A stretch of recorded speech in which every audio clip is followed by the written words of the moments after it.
Alright, guys, let's talk about 102 Dalmatians, which is actually a first watch. I didn't see this one as a kid. I saw it marketed so much, though, as a kid in 2000, but I did not go and see this one because I was really young and I just didn't have a chance to. And I watched the original one in parts, like the original, like the 96 101 Dalmatians, is what I'm trying to say. I watched the 96 version, parts of it, whenever I was a kid, but I never watched it fully until I was an adult. But this one I never watched as a kid. This is a first watch, and it's very interesting watching this one as an adult because critical consensus is that this is awful by critics. I don't hear much from people about this movie if most people have seen it. It is the sequel to the live action 101 Dalmatians from 1996, also starring Glenn Close. And of course, the other actors are not back. They don't come back. It's just her. She's the important one in this movie, like she was in the first one. But at least we had other actors in the first one that were bigger. Now this is interesting because there already was a sequel, or there already was going to be another sequel to 101 Dalmatians, the animated movie. But this one does not follow the same tracks as that one. I do like that it's different. And in this version of like in this live action sequel, it is about Cruella de Vil being released from a mental institution, and she loves puppies now. Like she loves them. There's this character named Chloe who is Cruella's probation officer, and this other character Kevin, who are the main characters this time instead of Roger and Anita.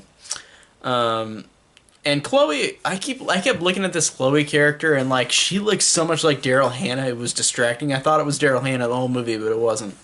Um, but but overall, like this one's an interesting one to talk about because it takes away all the other actors from the first movie, and it's about these two new people, and of course Glenn Close is back. But it's weird. It's a weird one. Like I did like how they had this new iteration of Cruella de Vil, like the song and singing about how she's good now. But then we get an interesting moment because it's kind of weird where like Cruella is out. She's cured. Apparently, she's cured, and she's talking to Chloe, the probation officer. And then Big Ben rings, and then it makes her remember, and her hair starts literally by strands popping up. So she's a bad person now. You know that she's a bad character now because her hair by strands pops back up, and it is scene of her changing is literally like she is going insane, and her clothes change, like her shoulder blades pop up. Like I can see why people think this is bad, but I think that that's funny, and just how it's very much a cartoon. And the guy directing it, Kevin Lima, did animation on Disney, so like it's not like he was the person fit for this, but he does bring that animation feeling to it, even though it's a live action movie. It's really over the top and silly. But to be fair, the first one was like that too with Cruella de Vil. So it's just funny that like Big Ben is the thing that immediately brings her back into the becoming evil again. It's just ridiculous, but it's hilarious again how Glenn Close plays her. Honestly, like her performance in this again is a standout. Like she is awesome. So I really like her a lot. But this one does have a lot of weird things about it. Like there's a weird moment where like these Dalmatian dogs are like watching Lady and the Tramp on TV, and it cuts to the human characters, Chloe and Kevin, at Tony's restaurant, which is just like Lady and the Tramp. So I just thought that was really weird. And it's also weird too that this sequel exists because it's not about Roger and Anita this time. There's one puppy that it's named Dipstick, I think, that is Chloe's dog, that was one of the 101 Dalmatians from the first movie. So that's the only connectivity you have besides Cruella de Vil to the first movie.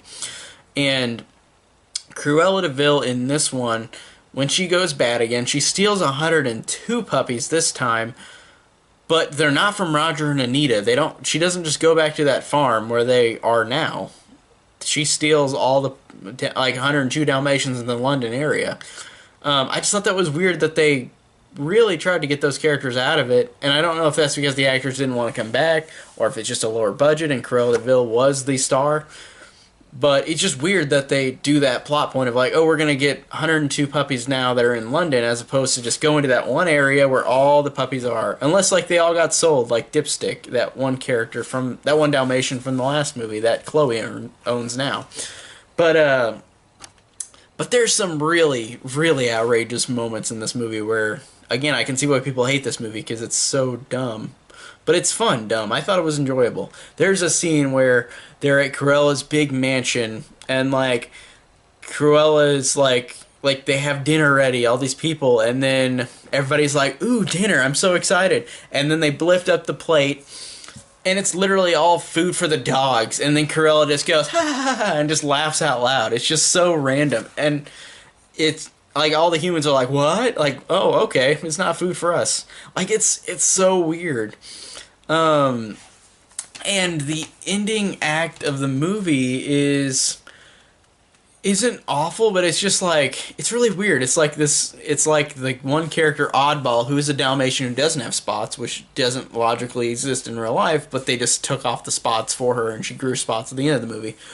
But it's about her and this parrot, who Kevin owned, and they go teaming against Cruella, and it's a lot of slapstick for sure, but honestly I didn't mind it. It was just kind of, it was honestly like the first one where it's like, oh, look, a lot of cutesy animals, and it does that with that one animal, the one that's Oddball is what its name is because it has no spots. So it's a lot of goofiness, it's a lot of silliness, and honestly though, I didn't mind this one. I mean, I can understand every reason why people think this is bad or stupid.